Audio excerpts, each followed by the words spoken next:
This is. Hi, Andrew. This is Melissa. Hey, how you doing? Good. How are you? Oh, not too bad. It's a little cold out here today, but otherwise not bad.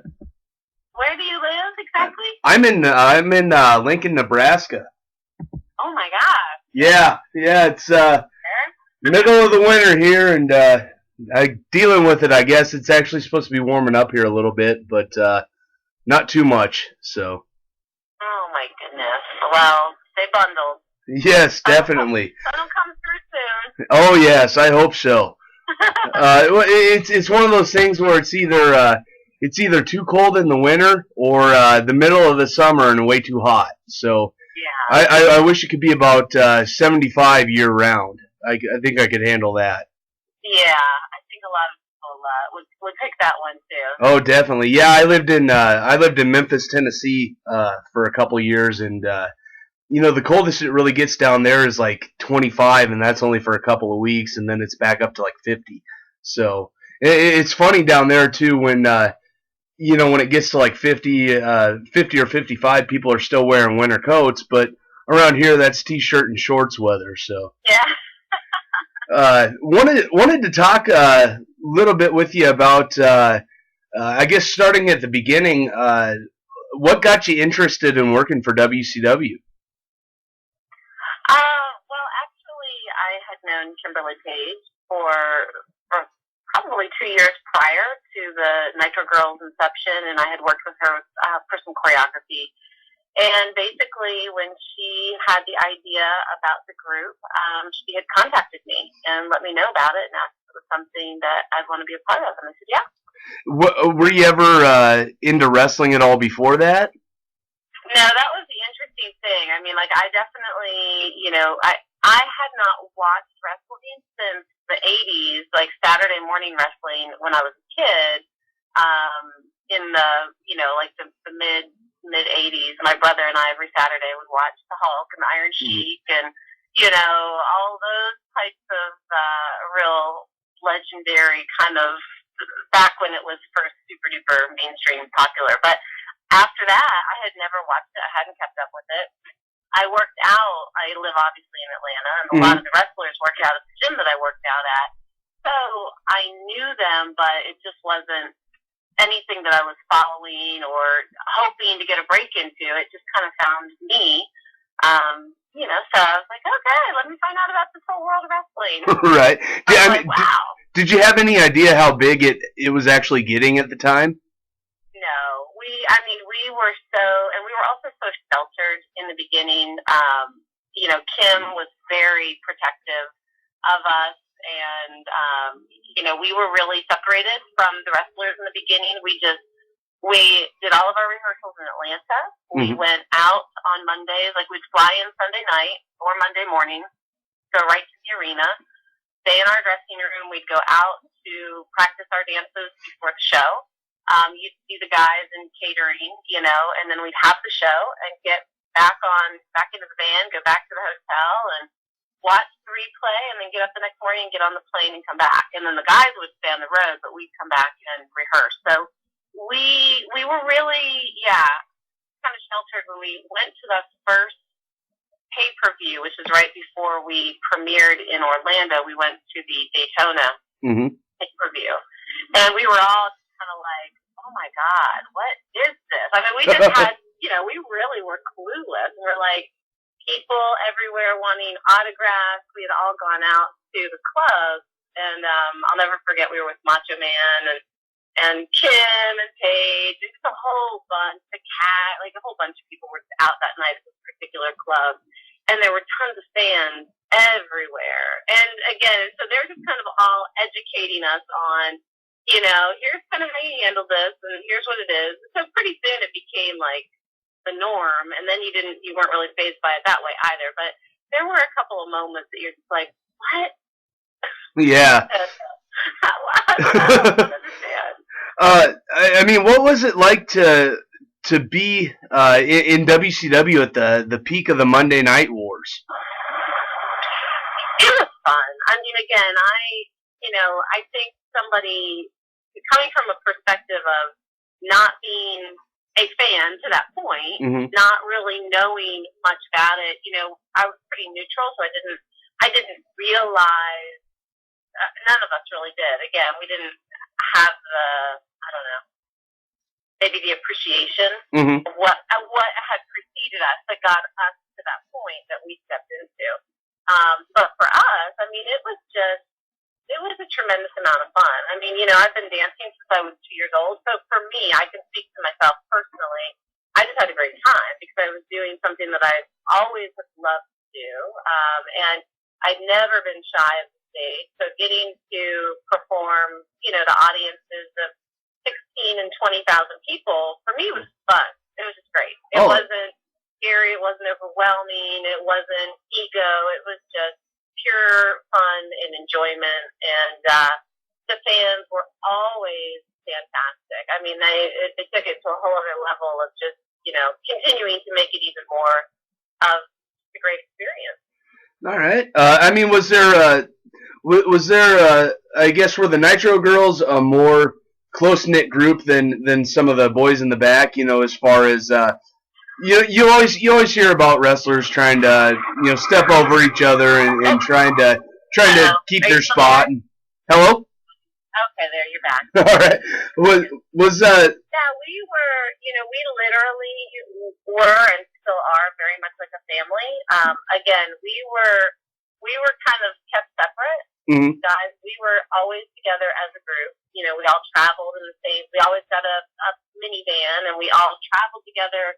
We rehearsed together. So we were literally together about 6 days a week. Oh, wow. 3 weeks for a year and a half before dynamics started to change. And then there was 2 cars. And, I mean, we were all still extremely, extremely close. But the girls, I mean, as you probably know, Kay and Fire and Tigress and first Charmel, and then Charmel left, and then Chiquita had come in. The 5 of us had all stayed extremely close, and we had a music group also. Right. So we kind of lived on even way Diversity 5, right? Time in wrestling, So, and I mean, I just had dinner with the girls last week. Everybody came into Atlanta, so yeah, we were very, very close knit, and still are to this day. I gotcha. A lot of former WCW employees, they always talk about the company being disorganized and mismanaged. From your perspective, was there anything you saw there during your time there that made you think the company could possibly go under? Well, as a businesswoman, looking back and seeing things, let's see. Every single business can be better run, better managed, better organized, more efficient, more productive. And it's always, hindsight's always 20/20. You can always look back and go, well, they should have done this, or doing somebody else's job is always so much easier, right, than doing it yourself. Right. You can always, just like every fan will sit from, be an armchair coach and go, oh, they should have done this in the storyline, they should have done this. And, at the end of the day, yes, there were a lot of people involved in the business that were not business people. Mm-hmm. Wrestlers. They're in the wrestling industry, but not, you got to realize at that stage we were a corporation. So it's no longer just indies and, just regional wrestling. It's working for Time Warner. It's a major corporation. Right.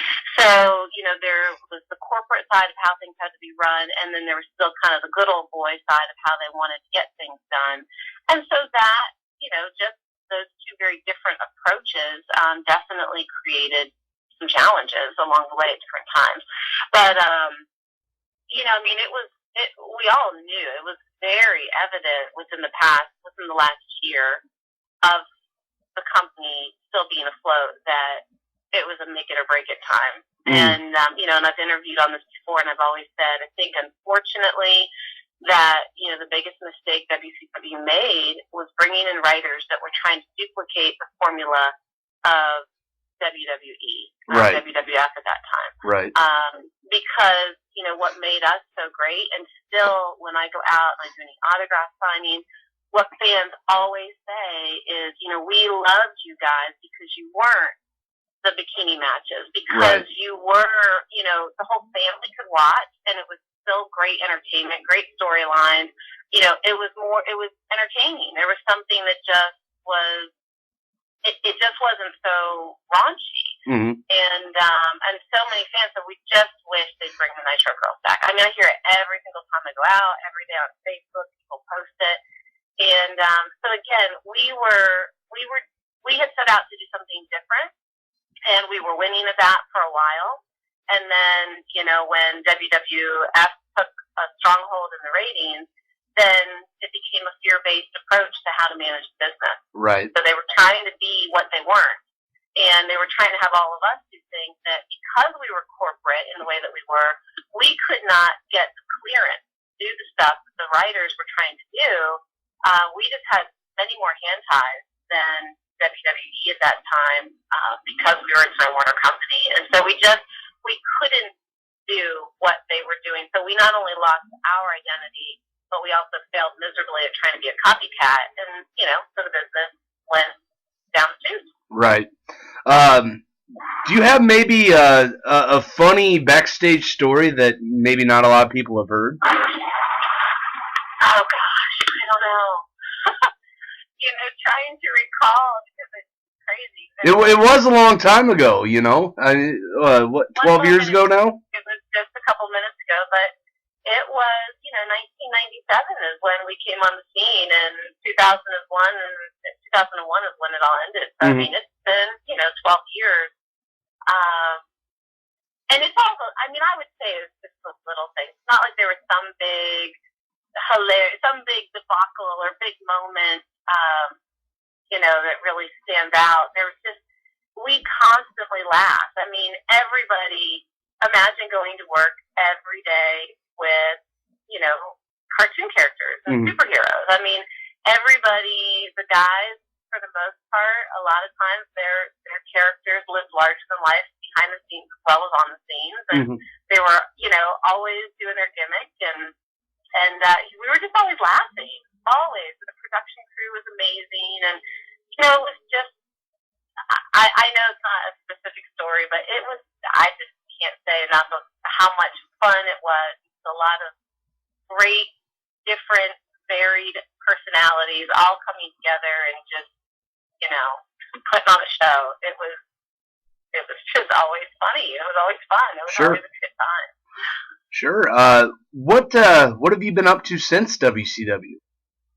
Oh, all sorts of good fun things. As many people at this stage of the game know, even while I was in WCW, I was a chiropractor and a fitness and wellness and nutritionist specialist.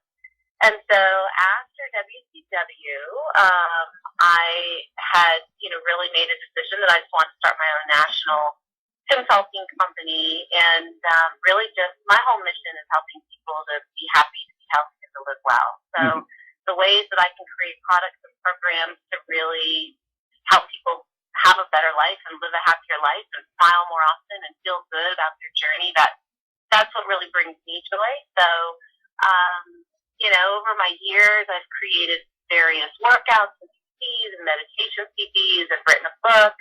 I'm in practice on a daily basis. I've, been involved with different hosting and different shows, still do autograph signings. There's some fun entertainment things still in the works right now, but I'm contracted, not at liberty to discuss. So hopefully in 2013 I'll be able to share some more exciting news in that regard. But, and then of course married and a mom. I have an amazing 5.5-year-old son, and he is just the light of my life. So, life's good. Dog, cat, normal everyday person, helping people just get healthy and really take control of their health and their life. So. Well, that's awesome. What does the future hold for you? Again, some things I can't really say. Right. But the future just holds more of what I'm already doing, just on a larger stage.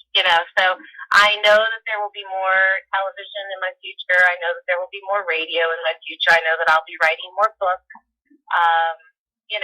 Just, again, all around the same thing of just really helping people live their best life. So more of it on a larger scale. Good to hear. Lastly, is there anything you'd like to say to the viewers here on my site and your fans as well? Just, a continued extension of just gratitude. It's, you hear people say this at like award ceremonies and stuff like that, and it seems cliche, but it's so true that, we couldn't have been what we were. I could not have had the experiences that I had and still continue to have. Like I said, I still go out and do autograph signings and that, without the fans. And a good friend of mine draws for Marvel Comics, and he goes out to comic conventions all the time, and we often discuss, how wrestling fans and comic fans are very, very similar, and often there's a lot of overlap. And we mean that in the best ways because they're so dedicated.